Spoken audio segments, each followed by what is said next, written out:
Esto de acá es un cinturón, una correa o un juguete, como quieran llamarlo. Tiene dos usos, uno más importante que el otro. El primero, y totalmente irrelevante, es el de sostener los pantalones. Y el segundo, y más importante, es una herramienta de corrección ampliamente utilizada y conocida por nuestros padres.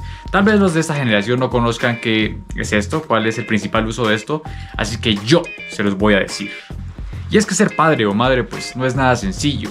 Hay que lidiar con caracteres difíciles, con niños maleducados, con niños altaneros, groseros, no solo niños, también jóvenes, porque ese fue mi caso, pero lo veremos más adelante.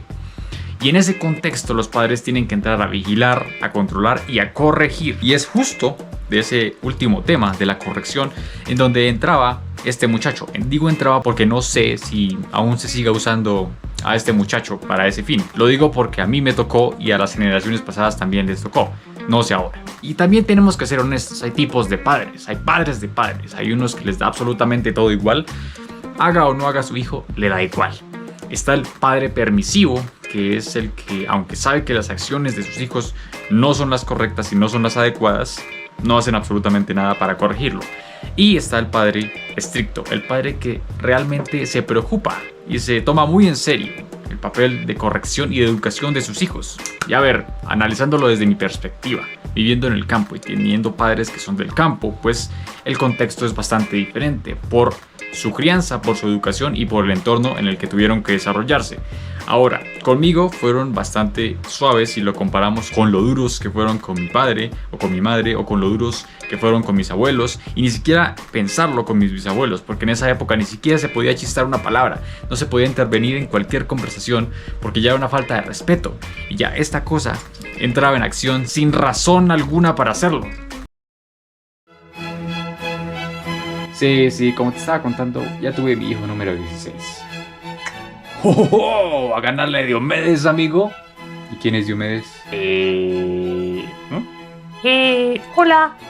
¿Cómo te atreves a interrumpirnos? Te voy a enseñar cómo no se interrumpe a los mayores.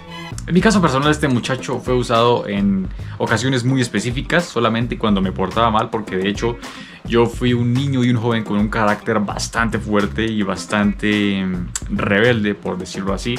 Así que en muchas de las ocasiones llegué a contestarles a mis padres de una manera que no debía hacerlo en el momento. Y pues, para corregirlo, usaron a este muchacho. De hecho, recuerdo la última vez que me pegaron fue en unas ferias y fiestas de mi pueblo, en las que yo me escapé al pueblo para ver las orquestas y los grupos musicales, y como a eso de la 1 de la mañana mi padre fue a buscarme y yo pensé que estaba todo bien porque parecía bastante tranquilo. Lo que no sabía era que de regreso a la vereda, porque además le tocó bajar de la vereda hasta el pueblo a buscarme, así que en ese regreso, justo más o menos como a la mitad del camino, sacó su cinturón y bueno, me pegó tres correazos, que los recuerdo muy bien porque pues fueron los últimos que me pegaron, porque de ahí para adelante pues ya, además de cambiar mi temperamento, pues fui madurando un poco. Entonces fue la última vez y por eso la recuerdo tanto.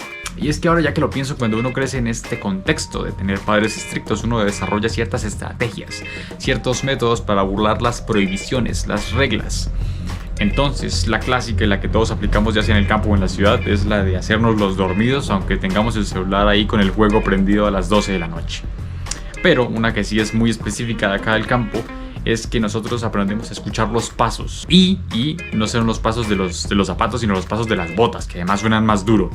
Entonces uno calcula la velocidad a la que viene, calcula la intención con la que viene, calcula la emoción con la que viene. Entonces uno sabe, ¿viene en tono de amistad o viene en tono de guerra? Viene en tono de aquí me van a dar de este.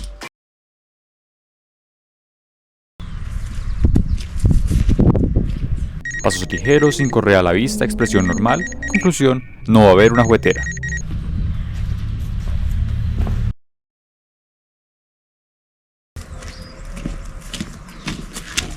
Paso acelerado, calentando el juguete, expresión asesina. Conclusión, ¡Corre, perra, corre!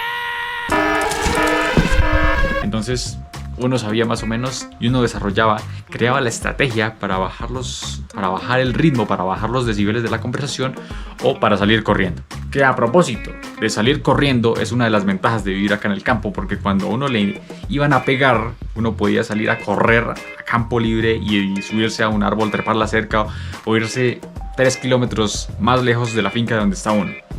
Que es una gran ventaja, porque cuando uno está en la ciudad, ustedes confirmenlo aquí abajo, no hay escapatoria, mi amigo. No hay a dónde correr. La cosa era algo así.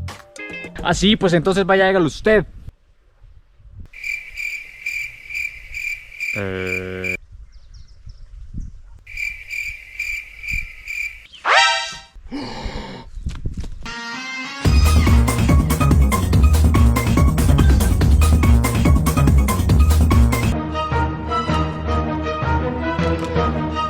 te voy a contar lo que va a pasar. Mensajeamos mucho y no pasa nada. Vente de una. Pero ojo, uno aquí en el campo, aunque corriera, aunque saltara las cercas y aunque se trepara a los árboles, uno sabía que tarde o temprano tenía que volver a la casa. Y uno sabía también que rebajita no iba a haber. Y bueno, mi opinión personal respecto a este tema, y ya viéndolo con madurez y con la adultez de las correcciones y de los padres estrictos, es que en mi caso yo agradezco que me hayan corregido a tiempo y de esta manera, porque en ese tiempo yo no medía ni las consecuencias ni de mis palabras ni de mis actos. Entonces probablemente hubiera perdido el rumbo y no sé dónde estaría en este momento.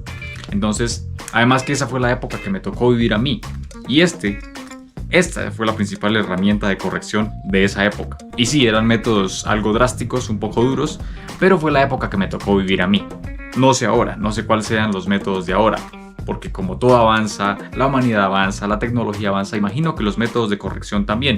Entonces me gustaría conocer su opinión aquí abajo en los comentarios. ¿Qué opinan respecto a los métodos de corrección de ahora, los actuales, respecto a los de antes, a los de antaño? Los voy a estar leyendo ahí abajo en los comentarios. Me gustaría saber qué piensan ustedes. Ya saben que si les gustó este video no olviden suscribirse, regalarme un like y nos vemos en el próximo video. Chao.